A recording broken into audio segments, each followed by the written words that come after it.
You ever have one of those days where your brain is just firing on all cylinders, a million miles an hour, but you just can't get the words out right? Well, today we're going to go on a little journey. We're going to start with that raw, unfiltered, chaotic stream of consciousness that's inside all of our heads, and end up with this really powerful new theory that finally gives us a language to talk about it. All right, let's dive right in. So, our story starts with a thought that feels, well, almost philosophical, right? A big, broad reflection on tools and human nature. This is the kind of structured, deep thought we think we're supposed to have. But let's be real. Our inner world is pretty much never this neat and tidy.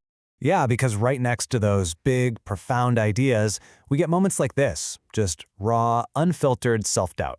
It's that fear, isn't it, that if anyone could hear our actual internal monologue, they'd think we're completely unhinged. That vulnerability, it lives right alongside our most brilliant insights. And then there's this, a totally random, mundane thought about a turkey sandwich. I mean, this just illustrates it perfectly, doesn't it? This is the real nature of our consciousness. It is a chaotic jumble of the profound, the emotional, and the totally random, all smashed together, all happening at the exact same time.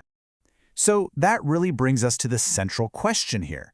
We've got this incredibly rich, messy, non-linear world bouncing around in our heads. But to communicate, to be understood, just to participate in the world, we have to somehow translate all of that chaos into something linear and coherent. So how on earth do we actually do that? Okay, so let's really dig into this problem. Because before we can even get to a solution, we first have to truly appreciate the sheer, beautiful chaos of our own minds. You know, those quotes we just looked at, they aren't just random snippets. They are a perfect artifact of this internal reality that we all live in. We are all thinking about big ideas, worrying about how we're coming across, and noticing the sandwich on the table, sometimes all in the same 60 seconds. This is the raw material we're working with every single day. So if that's our starting point, what's stopping us from just sharing it all? Well, it turns out there are these invisible barriers, or thresholds as we'll call them, that make being heard a real, genuine struggle. Okay, so look at this. This really shows the fundamental challenge crystal clear. On one side, you've got your internal intent. It's this complex web of ideas, feelings, connections, all tangled up. But the outside world, it demands what's on the other side. A straight line, a clean story, a structured argument. And that gap between the two is where so many brilliant ideas just get lost. And believe it or not, it gets even harder. See, the world has all these unwritten rules for what clear and intelligent communication is supposed to look like. This is basically gatekeeping. If it takes a lot of energy for someone to understand you, maybe you don't use the right jargon or the perfect format. Your ideas can get filtered out, and it doesn't matter how brilliant they are. And look, this isn't just some abstract theory. This has a real human cost. This quote, it just perfectly captures that feeling, doesn't it? That deep-seated fear that if you express your true, complex self, people will just dismiss you, or worse, think you're crazy and run away. That right there, that's the pain of slamming into that gatekeeping wall. But what if there was a better way to talk about this whole struggle? A new way to think about it? Well, that is exactly where this new framework comes in. It offers us a brand new language to understand this entire process.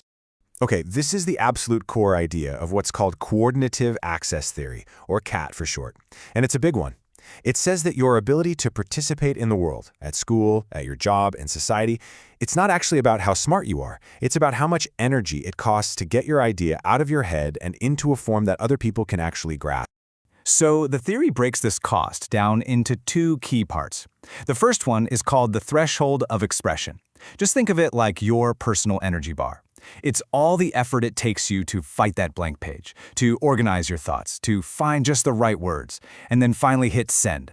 And if that cost, that energy drain, is too high, the idea just dies. It gets abandoned. All right, the second part is the flip side, the threshold of reception. This is the energy bar of your audience. How much work do they have to put in to understand what you're saying? If your email is a total mess or your idea really challenges how they think, their cost goes way up.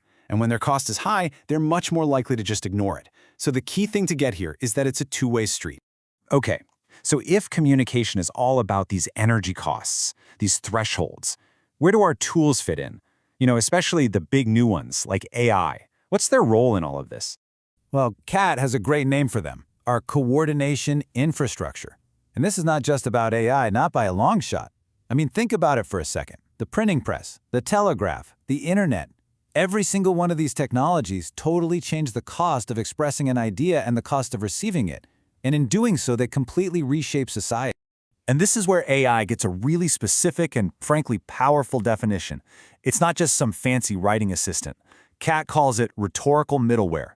It literally sits in the middle between your messy internal thoughts and the world's demand for structure. It helps lower your cost to express an idea, and it helps you shape that idea so it's easier for other people to receive it. It lowers both thresholds at the same time. And from this core concept, three kind of laws emerge. First, there's the law of latent competence. This says that when you make it easier for people to express themselves, you're not creating new talent out of thin air. You're simply revealing the incredible talent that was already there but was trapped behind a high cost. Second, we start to shift from valuing proof of work, how polished and perfect something looks, to valuing proof of intent, the actual quality of the core idea itself. And finally, the third law, as it gets easier and cheaper to coordinate, our collective intelligence can scale and grow faster than ever before. All right, so this is a really fascinating theory, right? But what are the real-world stakes here? Why does looking at communication this way actually matter for all of us and for our future?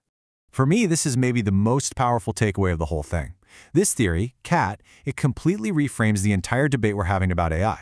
The conversation shifts away from, oh no, is AI going to replace us, and moves towards, wow, is our infrastructure finally supporting us? The hope isn't about the machine, it's that we are finally building tools to lower the barriers for everyone, to support the intelligence that we all already have.